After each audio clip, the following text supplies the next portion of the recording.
God bless you. Tonight I'm going to do a teaching on the secret identity of Jesus Christ, or Yehoshua HaMashiach. An undercover Christ is going to be a look at Matthew, Mark, and Luke, the synoptic gospels, a perspective that I never knew existed.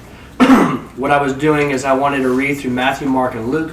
What I was going to do is I was going to say, who does he say he is, according to the scriptures of Matthew, Mark, and Luke? And what was revealed to me was an incredible blessing. I mean, that's an understatement. What I found out is that he only referred to himself as the Son of Man. And Job is referred to as Son of Man.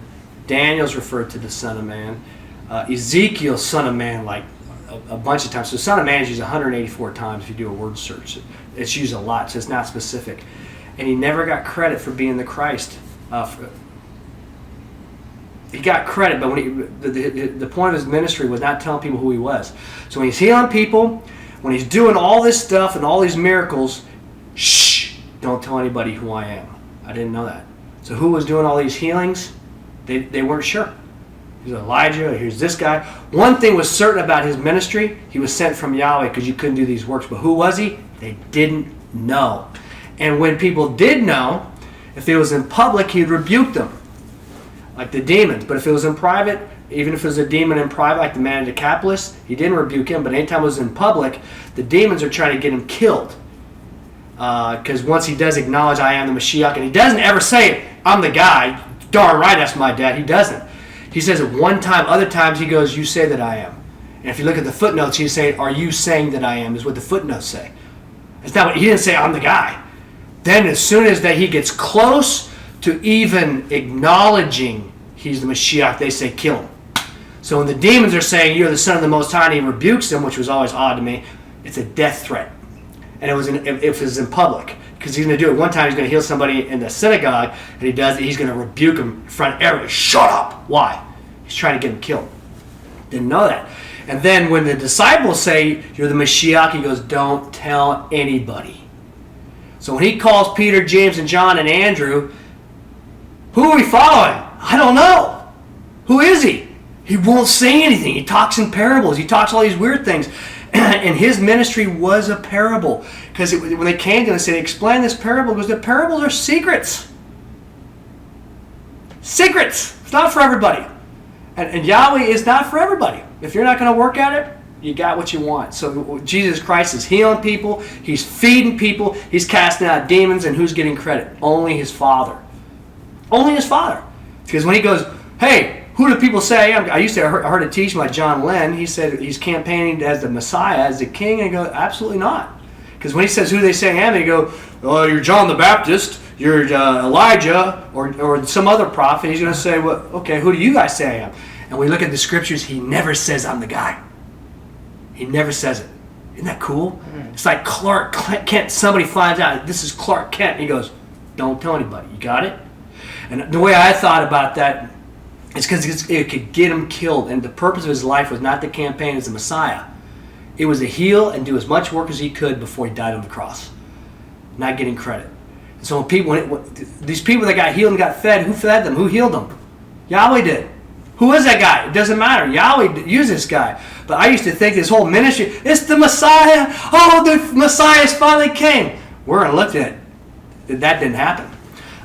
Turn to Matthew, the undercover Christ, 184 times the Son of Man, the Son of Man, the Son of Man. And even when they say the Son of Man, or when they say you are the Christ, or something, the next couple verses, guess what he refers himself as? The Son of Man. If you haven't read Ezekiel, Ezekiel's called a Son of Man probably 75 times. Daniel's called a Son of Man. Job's called a Son of Man. It's not specific. So we go to Matthew chapter 3. Matthew chapter 4, verse 18. And here is the beginning of his ministry. Peter, James, and Andrew, and John it should have been. And what I did not know is while they're following him, this guy never identifies himself. Who are we following? Follow me. Find out. Well, who are you? In the scriptures, he never identifies himself. So they're following this guy. and you start reading, and I circled almost every time he refers to himself in third person. It could be when Christ talked about himself in third person a lot. Aaron Cunningham this, Aaron Cunningham that. And he would always say, Son of Man, Son of Man, Son of Man, which is neat because Genesis 3:15 was the seed of the woman, which was the son of Adam. But we'll go to chapter 8, verse 29. 8, verse 29. And we're going to go real quick because I got a lot of scriptures. I'd like to hopefully cover them all. You read right above it, the demoniacs delivered. And in this one, if you read verse 29, and lo, they cried aloud, saying, What have we in common with thee, son of Yahweh? Hast thou come to... This is in private. He does not rebuke them. And so you're going to read, he does cast them out, but he does not rebuke them. And then if you keep reading, he's going to call himself Son of Man, Son of Man. The paralytic in chapter 9, verse 4, Son of Man, referring to himself. But why is he going to... We're going to read about him rebuking when people call him the Messiah in front of people.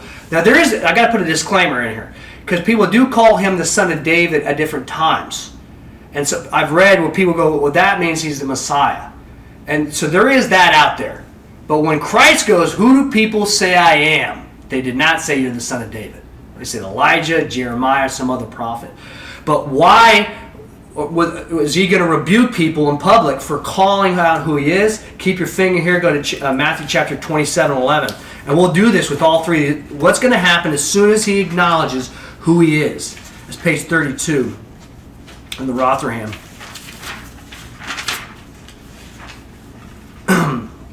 27:11.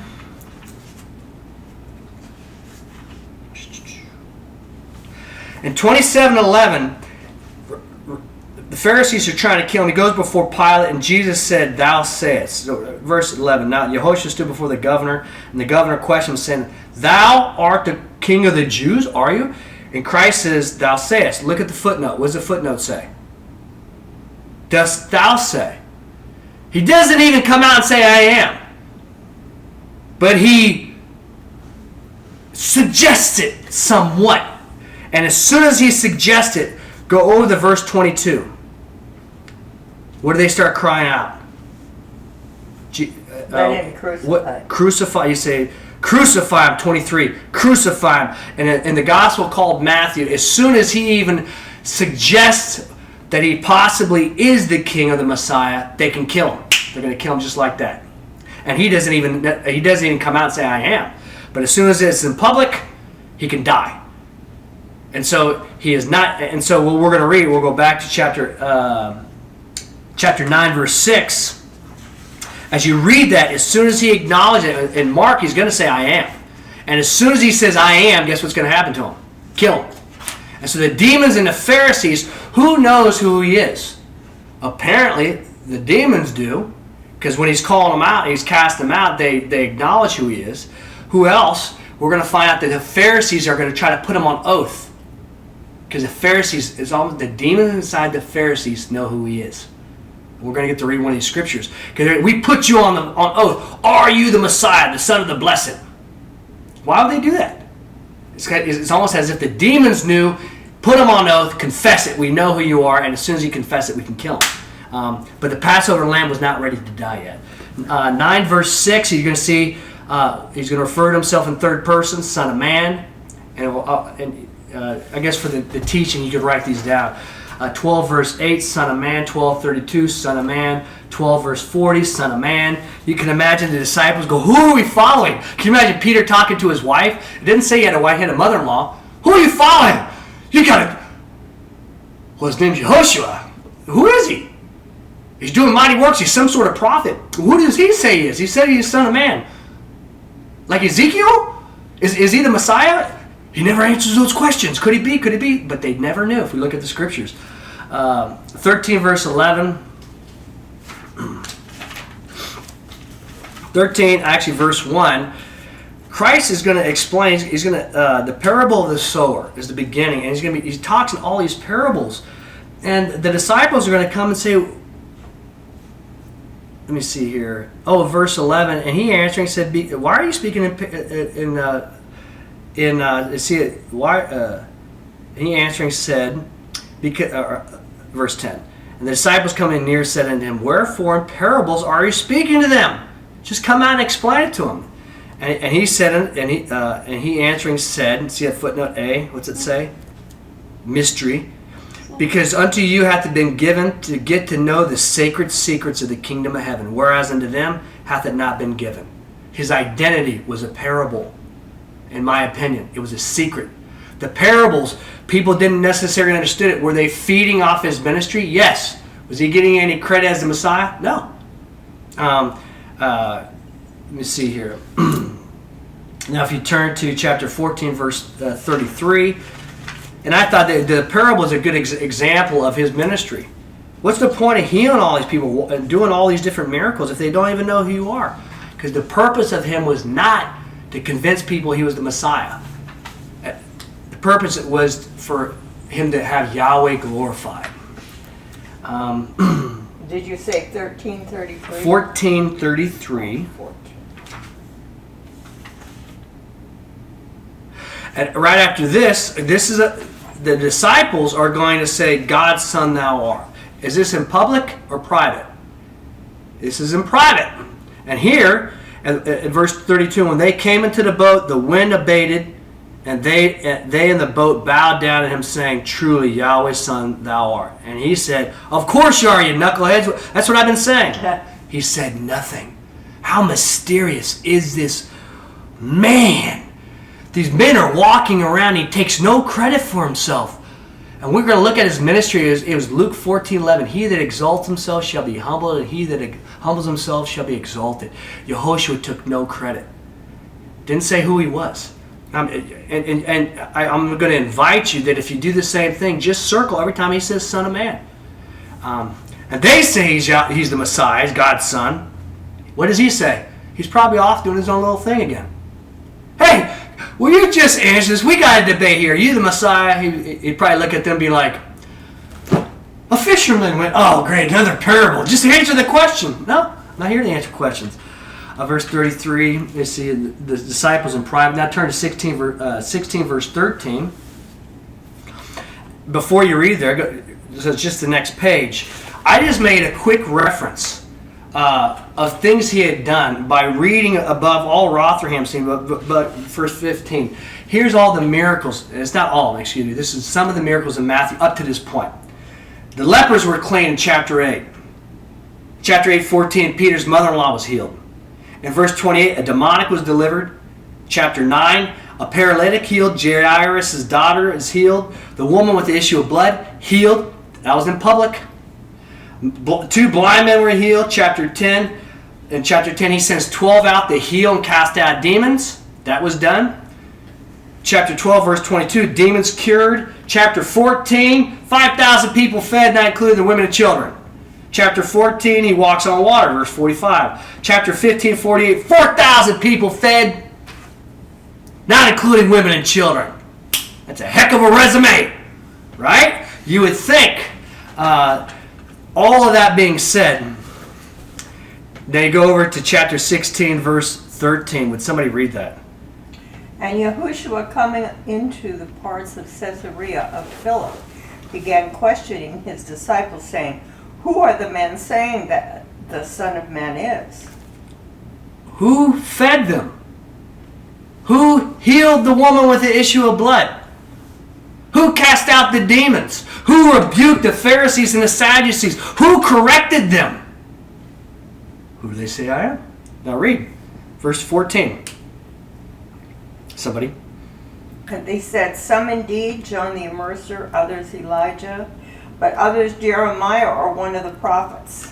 I heard a teaching once. He was like, oh, can you believe these poor old, I don't get any credit. Oh my goodness. What's the point of all these people being healed if I don't get any credit? That's what I used to think when I read this until I read Matthew, Mark, and Luke.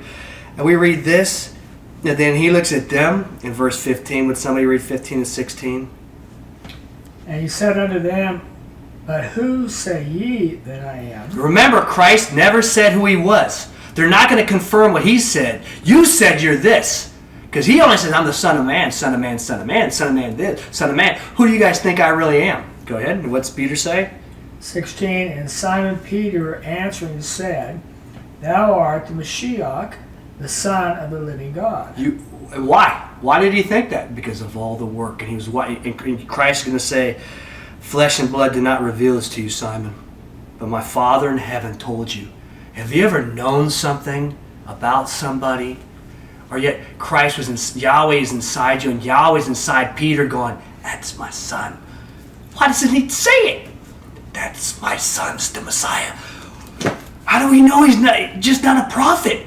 Elijah healed people. He fed people. Because he's acting like he's just a prophet of no account.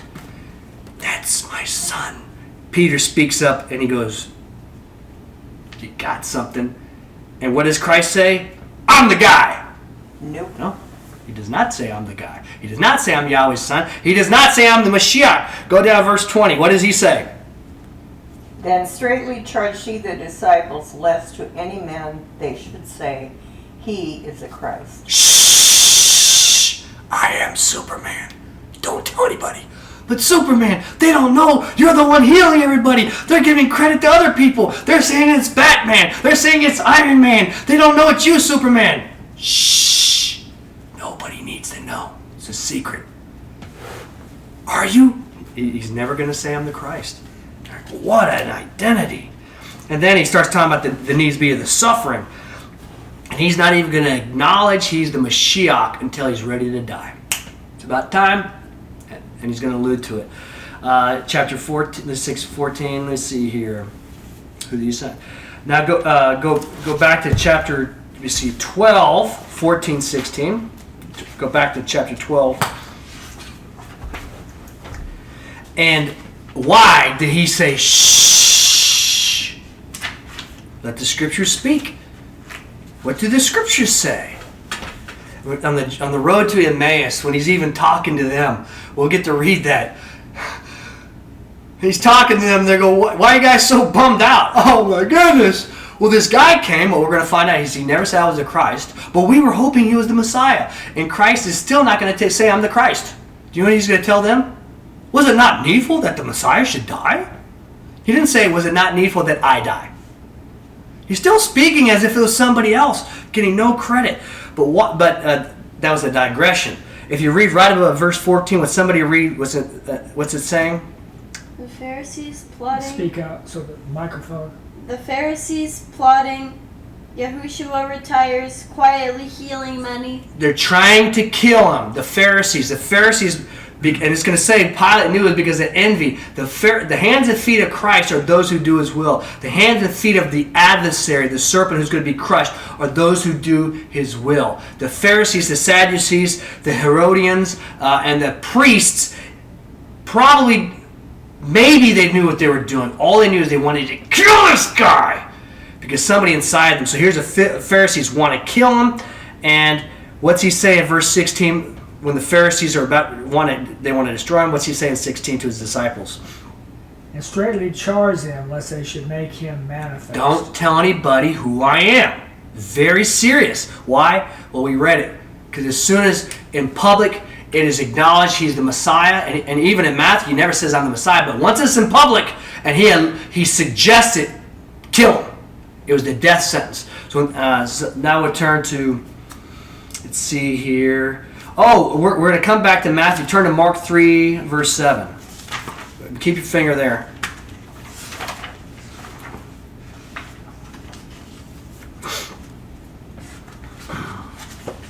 Here's another reason why the scripture is going to say his identity was secret. Who was this guy healing these people? They didn't know. We thank you for this Jeremiah that healed my daughter, Jairus. What was his name? His name's Yehoshua. What was he? He's some prophet of Yahweh. You can't be a prophet of Yahweh. What was his name? It was Yehoshua, a carpenter's son. Thank you, Yahweh, for that guy. Who fed my family when they were in the wilderness? For 3 days they didn't get to eat. Some prophet. What was his name? Yehoshua. Just a prophet? We don't really know a whole lot about him. Maybe he's Elijah. Maybe he's Jeremiah. Here's the testimonies before he dies. Not everybody going, the Messiah. Oh, we thought he was the Messiah. Somebody would read chapter 7, and Yehoshua with his disciples retired unto the sea. A great throng from Galilee. If President Trump showed up here, his fans would throng around him. Guess who else would show up? Adversary. The modern day Philistines trying to kill him and to set him up. Right? You think the Democrats would show up? Absolutely. And so here's a throng, and you read back to verse 8 in Jerusalem, you read back on, there's a big throng. Go to verse 11. And the impure spirits, as soon as they beheld him, is this in public? There's a throng of people around. And the impure spirits, somebody read that for me. 11 and 12. And the impure spirits, as soon as they beheld him, were falling down to him and crying aloud while he was speaking, Thou art the Son of Yahweh, or Elohim. And sternly was he rebuking them, lest they should make him manifest. They're trying to get him killed. This is in public. Why did he rebuke him? In private, not a problem. But here, like a judge, silence! He's not ready to die.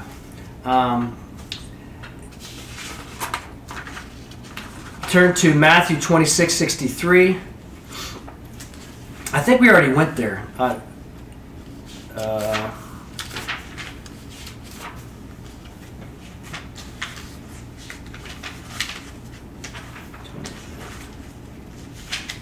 There's no, you said 23, 26? 26. Chapter 26? Okay. Chapter 26, Verse 60. verse 63. 63. And here in Matthew chapter 26, verse 63, this is this is before it's the Passover lamb. They're approaching Passover, and think about this. I read this, and he says, "Go prepare Passover." What's very important anytime you're going to study Passover is you have to know two real important things, because in a couple of the Gospels, it's going to look like they're going to eat the Passover, and it looks like that. It's not clear. We have to say, what is the sign for those seeking the sign? The sign of Jonah: 3 days, 3 nights, 72 hours. That is absolutely clear. 72 hours, he's going to be dead. What is also absolutely clear, on the first day of the week, he's up. So it could not have been. So all this is going up. He's healing people as he's getting closer and closer to Jerusalem. Another digression about Jerusalem, how he felt about Jerusalem. He hated Jerusalem. Because when they're getting closer to Jerusalem, the Jews are like, "Look, it's Jerusalem. Jerusalem, Jerusalem, you who slew the prophets." Read Matthew, Mark, and Luke. How did he feel about it? Didn't like it. Why? Think about the parables. He talked about the owner of the vineyard who lent it out. What did they do to his servants? They killed it. They beat the servants. What did they do to the son? They murdered him. And what are they going to do to Yehoshua the first time he's in Jerusalem during his ministry? They're going to murder him. And they go, "But look at these buildings." Think about Christians today. "We got to go to Jerusalem. Look at Solomon's temple." And what did he say to those things? "Not one of these stones is going to be standing up." Not impressed. Not impressed. So how did he feel? I didn't know about that. I knew about Jerusalem, Jerusalem, you who slew the prophets. But as you started marking out Matthew, Mark, and Luke, he was not impressed. Didn't want to be in Jerusalem. This is where people died. Why? Because Jerusalem hates Yahweh. Why would you want to go to some place where they hate your father? Think about Donald Trump Jr. I got a picture with me, and right over there with him. How would he feel about going to CNN headquarters? You kidding me? I wouldn't want to go there. Well, maybe CNN. I think about that even with Washington D.C. Not all of it. Maybe it started with some really good founders, but now it's corrupt. But verse 63, 27, 63, and Yehoshua was silent. The high priest unto him, "I put thee on oath." Why is he putting him on oath? The high priest, 63, you're going to put it. And "I put thee on oath by the living Elohim, that thou say that to us thou say." Why is he putting him on oath? Are you not there? 26, 63. No, 26, 63 is not that. Are you on 27, 63? I'm on page 31. Yeah, 63 is, but Yehoshua was silent. Yeah, that's it. Yes. Okay. Well, that's what you're reading? Yes, that's what I'm reading. Yehoshua was silent. The priest said unto him, "I put thee on oath by the living Elohim, that to us thou say whether thou art the Christ or not." Put him on oath. Make him confess it. And what does Yehoshua say? Thou hast said. Thou hast said. Thou hast said, but what does it say? See the footnote? What's the footnote say? Has to. Has thou said? Is that clear? Have you said it? But, what does he say next? Moreover, I say unto thee, hereafter you will see Christ. No. Thereafter you will see the Son of Yahweh. No. No. The Son of Man sitting at the right hand of power. Now, it does say the Son of Man there. And what do they say here? Go down to verse 66. As soon as he, in public, he admits to who he is, what are they going to say about him? How to you doth it seem? And they answered, guilty of death. And the demons are saying, you are the Christ in public. They're trying to get him killed. And as soon as he admits it, and Christ right here in Matthew, Mark, and Luke, it's just like Jonah going, it's time for me to die. You can kill me now. But he knew it. And now they start mocking him and mocking him.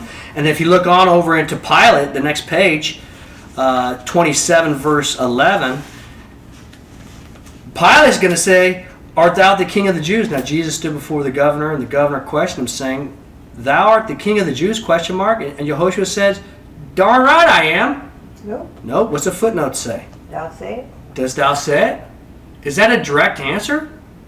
Not necessarily. And they're going to call him Jesus Christ, but in verse 22, in public, it appears that he suggests he is.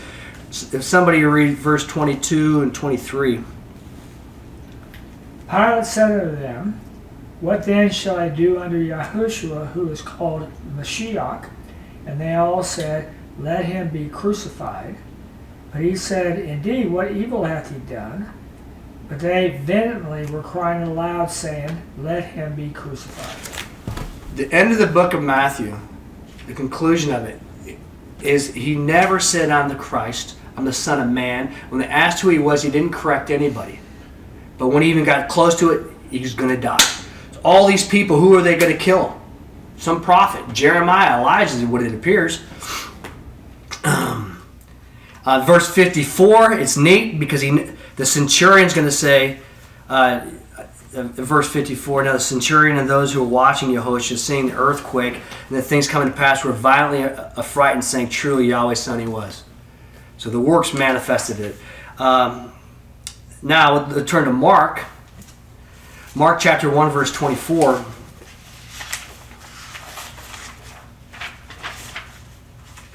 Now, if you read would somebody read right above 21, what's it say in Capernaum?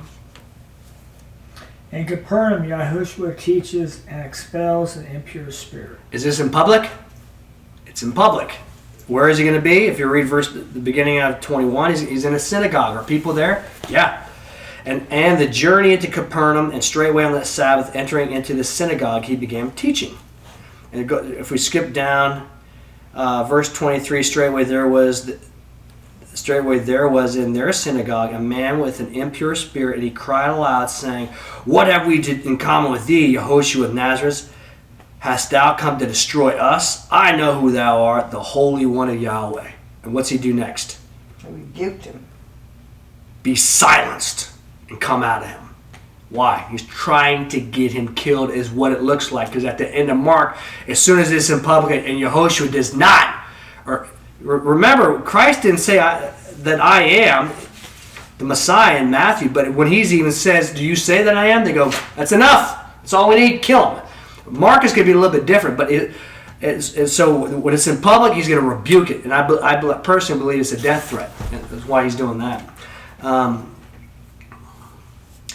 Let's see here. Now go over to verse 40, same chapter. A leper is cleansed. And there cometh unto the leper, beseeching him, saying unto him, if thou be willing, canst thou cleanse me? And moved with compassion, he stretched forth his hand and touched him. He said unto him, I am willing, be cleansed. And straightway the leprosy departed from him, and he was cleansed. And strictly charging him straightway, he urged him forth and said unto him, mind unto no one, say aught. Don't tell anybody. Shh. But withdraw thyself, show thyself unto the priest, and offer for the cleansing what things Moses enjoyed. Don't go tell everybody who I am. I'm the Messiah. You're healed. Go, but keep it quiet. And look what happens in verse 45. But he going forth began to proclaiming many things and blazing abroad the story, so that no longer was it possible for him to openly in the city enter. He didn't want credit. Undercover Christ. Let's see here. There was... And we already read chapter 3, verse 6. Turn to 5, verse 7.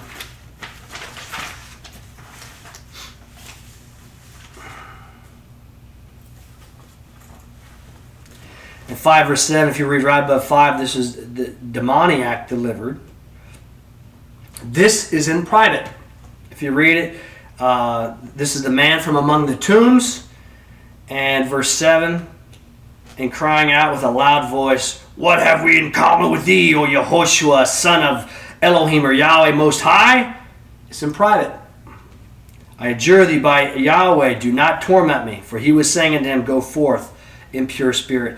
And what's really neat about this guy, Christ crosses the sea. Dad did a teaching on this above 35. A storm is rebuked because they're about ready to die, possibly being drowned. Why do we think they're going to die? Because the fishermen who know how to swim and they know how to boat think they're going to die. Was it bad? Yeah. Bad enough that the fishermen thought they were going to die. If you're a boat captain, if we were fishing and the boat captain started freaking out, I started getting a little bit nervous personally. He heals this guy.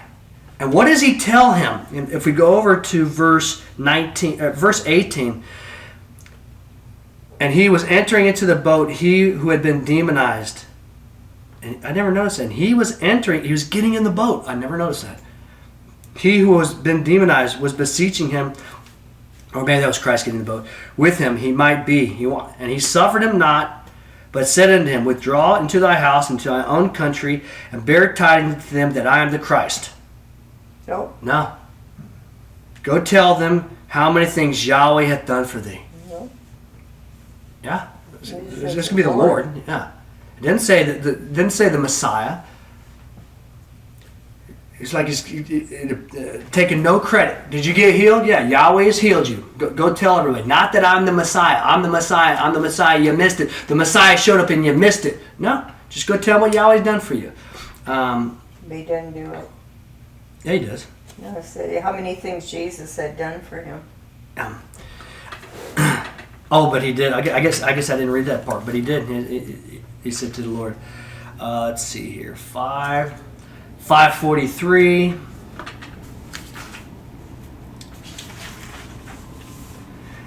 And he commanded them again that no one should get to know this. Don't tell anybody. 7:36.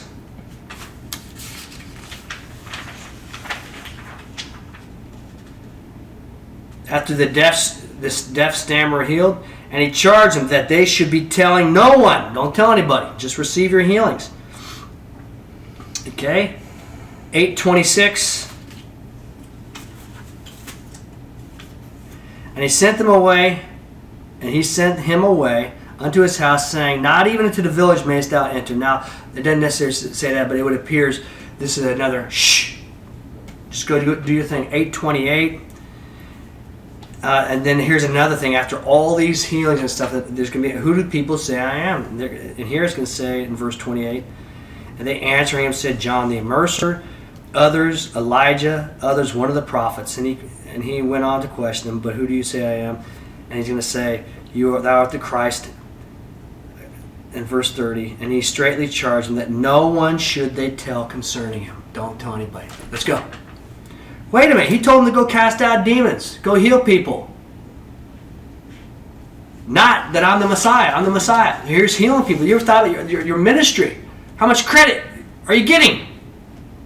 Not nearly the credit you should get. Hey, at least when you got a big church and it's full, you can look out there, the parking lot's full. Yeah. Hey, everybody can see my church. Look at the church. Parking lot's full. Look at that. We've just built another building. Got some credit here. Here, just go get the work done. Doesn't matter if we get credit. Go heal. Go do these things. Go do these things. The objective was healing people, casting out demons, do these things, but not saying that I'm the Messiah. 8:28. Did we already do that?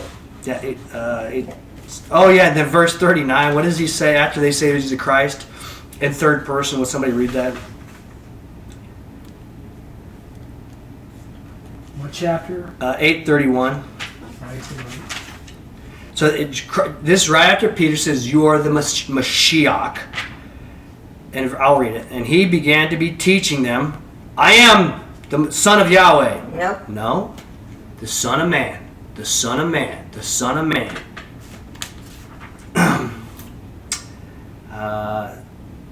Now go to chapter 9, verse 9. Can you imagine them going, do you think he's the Messiah? Why doesn't he just tell us? Parables, parables, parables. Everything's just secret with this guy. You gotta dig and knock and do all the rest of that stuff. Just come out and tell it. I think about that with a movie. There was The Princess Bride. He would never say, I love you. He says, as you wish. Just say it! As you wish. As you wish. I'm like, isn't that neat writing with Yahweh? Who is this guy? Never got credit. Didn't want credit. He wanted all the glory going to his Father. And then chapter 9, verse 9. This is the Mount Transfiguration. Sorry, Father. And they were coming out of the mountain. He charged them that no one... I forgot that. Verse 7. At the vision on the Mount of Transformation, Peter, James, and John get to see a vision of Elijah and Moses talking with the resurrected Christ.